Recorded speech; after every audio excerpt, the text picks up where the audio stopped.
네, 배우 송선미 씨 남편의 갑작스런 사망 소식이 전해졌습니다.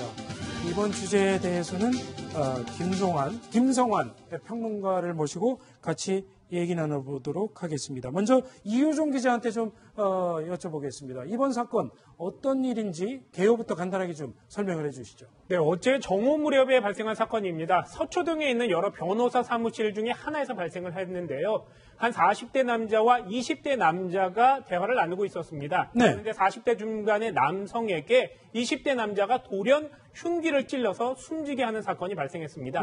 40대 중반의 남성은요, 현재 미술 감독을 하고 있고요. 또 유명 배우인 송선미 씨의 남편으로 알려지고 있습니다. 그렇군요. 자, 그러면 여기서 송선미 씨 남편이 사고와 관련해서 현장 관계자들 어떤 얘기를 했는지 한번 들어보도록 하겠습니다. 진행되고 있었던 건 진짜 직접적인 개인과 개인의 뭐 민사소송을 때문에 진짜 말대로 그냥 개인 가족 간의 뭐 재산 부분 그거 딱 한 건 관련해서 했던 거죠. 다른 분들이 왔다 가지는 않았죠. 혹시 뭐 가족분들 내용들은 전혀 없습니다. 경찰에서 데려와서 다 가지고 갔습니다. 네, 김성환 평론가 어서 오십시오. 네. 자, 김 평론가님, 이 송선미 씨 남편하고 피의자 조 씨죠. 이 법무법인에서 일어난 일인데요. 무슨 일로 법무법인에 같이 만나게 된 건가요? 그러니까 지금 송선미 씨 남편 이 고모 씨죠. 고모 씨가 이 할아버지 재산 문제를 가지고 다른 가족들하고 많이 다퉜다고 합니다. 네. 그러니까 서로 다른 가족들하고 다투고 있는 사이에 이 지금 살해를 한 조 씨가 다른 가족하고 또 친하고 네. 다른 가족과의 관계들을 좀 잘 알고 있었던 모양입니다. 그러니까 그래서 조 씨에게 이 문제를 좀 잘 해결해주면 조 씨 주장으로는 몇억 원, 그러니까 수억 원을 주겠다 이렇게 약속을 했다고 하는데요. 네. 그런데 그 돈을 받기로 했던 날이었던 것 같아요. 아하. 그 사무실에 법무사무실에서 둘이서 만나서 이 송선미 씨 남편인 고 씨가 1,000만 원밖에 안 줬다는 겁니다. 거기에 격분해서 이제 조 씨가 미리 준비해 갔던 흉기로 고 씨를 살해를 했다. 이게 이제 내용인데요. 네. 좀 이상해요. 제가 볼 때는. 어허. 왜냐하면 왜 이런 일종의 이제 금전적인 다툼에 관한 문제인데 미리 왜 흉기를 준비해가지고 갔을까? 이것도 좀 이상하고요. 네. 본인이 살해를 하고 난 다음에 경찰이 올 때까지 그 자리에서 움직이지 않고 그냥 기다리고 있었답니다. 아하. 그러니까 이것도 뭔가 다른 사연이 있었던 거 아니냐 이렇게 네. 볼 수 있고요.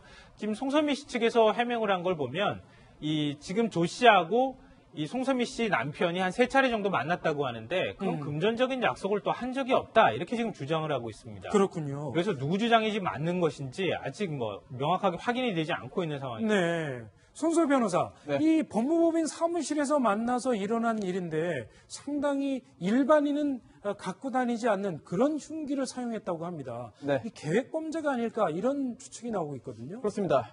이제 살해에 이용된 흉기의 종류나 크기를 볼 때 계획 범죄의 가능성이 높았고요. 네. 그리고 또 살해 방법을 보더라도 이거는 우발적인 범행이라고 보기 어려운 측면이 있었습니다. 더군다나 이제 경찰에서 이 가해자가 조사를 받고 있는데요. 이미 자백을 했다고 합니다. 그래서 흉기를 미리 이제 구입을 해서 범행을 준비했다라고 하는 진술을 했기 때문에 이러한 진술이 번복되지 않는 한 그리고 또 설령 번복한다 하더라도 여러 가지 정황상 우발적인 범죄의 가능성보다는 계획적인 범행의 가능성이 매우 높아 보입니다. 그렇군요. 이 피의자 뭐 상당히 그 경력이 어떤 경력의 사람인지 궁금해하는 분들이 많은 것 같은데요. 뭐 네. 일각에서는 혹시 조폭이 아니냐 뭐 이런 얘기까지 나오고 있거든요. 일단은 뭐 사실 이런 사건이 뭐 서초동 법무법인에서 일어났기 때문에 상당히 충격적인 사건이기 때문에. 네. 근데 이제 경찰 입장에서는 청부 범죄라든지 조폭 가능성은 없다고 봅니다. 왜냐하면 그렇군요. 범죄 경력조의 결과 이 남성은 초범으로 지금 보이고 전과 같은 게 전혀 없기 때문에 전과가 없는 20대 남성이고 이렇기 때문에 청부라든지 조폭 이런 가능성은 좀 적은 것으로 다만 이제 이 남성의 피해자의 주장에 따라서 지금 네. 일단은 소송 중에 어떤 다툼, 금전 다툼 이렇게 동기를 보고 있는 상황입니다. 그렇군요. 자, 현재 송선미 씨는 큰 충격과 슬픔에 빠져 있다고 합니다. 당연한 거겠죠. 그동안 방송에 나와서 남편에 대한 애정을 여러 차례 드러내기도 했었습니다. 지난번 화보 촬영 때 남편에 대해 했던 송선미 씨의 얘기를 한번 들어보도록 하겠습니다. 신랑이 안 믿어서 자기가 물어보면 예쁘다고 네, 지금 뭐 저 화면을 보면 알겠지만 네. 뭐 남편하고 상당히 애정이 깊었던 것 같습니다. 시청자 여러분 뭐 송선미 씨를 거의 다 알 겁니다. 네. 지금 뭐 나오고 있지만 영화에도 출연을 많이 했었고요. 사실은 96년도 모델 출신입니다. 모델 대회에서 입상을 했고 그 후에 영화에 다수 출연을 하고 있었고 네. 미술관여 동물원이라든지 두사부일지 이런 데 영화를 출연해가지고 연예계에 데뷔를 했었는데 사실 이 미술감독 하던 남편하고는 2006년도에 결혼을 했었습니다. 네. 그리고 2015년도에 슬아의 딸을 지금 하나 두고 있는데 사실 이런 일이 일어나서 아마 본인도 지금 너무 놀랐을 거고 예. 상당히 충격적인 그런 상황으로 보입니다. 그렇군요. 그럼 여기서 송선미 씨가 한 영화 속에서 연기하는 모습을 한번 보고 돌아오도록 하겠습니다. 걔는 나 말고는 아무도 없는데 얼마나 죽고 힘들까.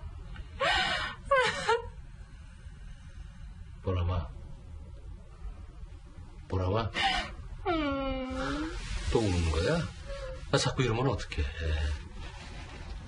힘들어? 많이 힘들어? 아니요. 네, 이유정 기자, 송선미 씨 입장에서는 상당히 뭐 청천벽력 같은 그런 얘기겠습니다. 둘 사이에 어린 딸도 있다면서요. 네, 아까 말씀해 주신 것처럼 2006년도에 결혼했는데 2015년도에 딸을 얻었습니다. 현재 딸은 3살 정도 되는데요. 갑작스러운 아이의 아버지가 숨졌기 때문에 송선미 씨는 굉장히 당황스러울 것 같습니다. 이 부부가요, 사실은 그렇게 아이를 꼭 낳아서 애를 키우면서 살 것은 아니다라고 얘기를 했었습니다만 나중에 애를 가지면서 또 가족 관계도 더 좋아지고 부부 관계도 훨씬 더 좋아진 것으로 알려지고 있습니다. 그렇군요. 손소 변호사, 뭐 어찌됐건 사망 사건이니까 강력 사건으로 다뤄질 텐데 일단 이 얘기가 좀 궁금하긴 합니다. 구두로 예를 들어서 나를 도와주면 뭐 수천만 원을 주겠다, 수억 원을 주겠다라고 한 약속이 법정에서 효력을 발휘합니까? 구두 약정도 일반적으로 효력은 있습니다. 네. 다만 그걸 인정받기 위해서는 증거가 필요한데요. 단순히 아무런 증거가 없다고 한다면 인정받지 못할 가능성이 있겠고요.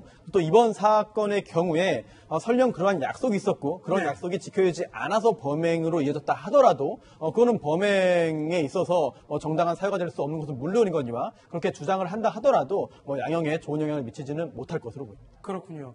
자, 배우 송선미 씨 부부의 안타까운 소식을 전해드렸습니다. 어떤 연유 때문에 이런 일이 벌어졌는지 계속해서 전해드리도록 하겠습니다. 다음 뉴스로 넘어가 보도록 하겠습니다. 화면으로 보시죠.